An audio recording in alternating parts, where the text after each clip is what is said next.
for more than 90 minutes on Thursday. The US has apologized and denies it was racial profiling. The incident has sparked controversy here in the United States and in India.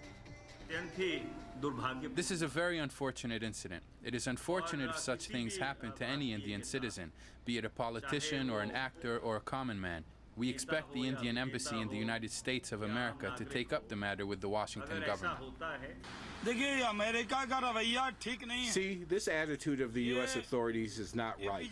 The same thing happened to the former Indian president. The same situation had happened before with Shah Rukh Khan. Even I have faced problems in getting a visa to the U.S. because my last name is Hussein. Well, the U.S. agency that oversees airport security says that racial profiling is strictly prohibited, but they have seen many accusations to the contrary. On Friday, Muslims in the U.S. city of Detroit filed a lawsuit against the U.S. Customs and Border Patrol. They say agents repeatedly asked them about their religion and place of worship when they returned from Canada. Another suit filed earlier this year alleges U.S. agents illegally questioned bus and train passengers about their immigration status. And 2011 documents released by U.S. border agents used a program that classified people as Mexican, other than Mexican, or alien from a special interest country.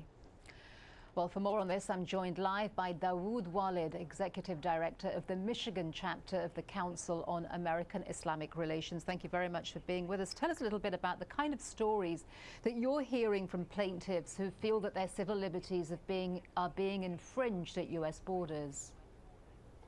Well, first of all, it's very important to understand that racial profiling by local, state, and federal law enforcement is a long-standing situation that's been going on in the United States of America for decades.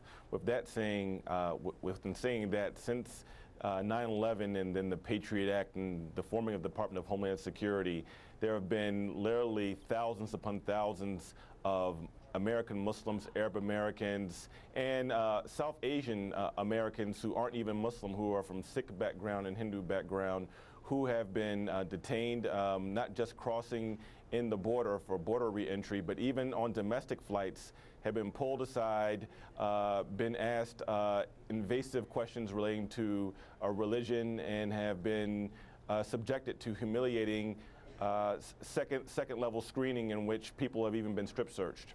So where is this sort of thing going on? I mean, I know there have been lots of incidents of this happening in places like Detroit. Where else is it happening?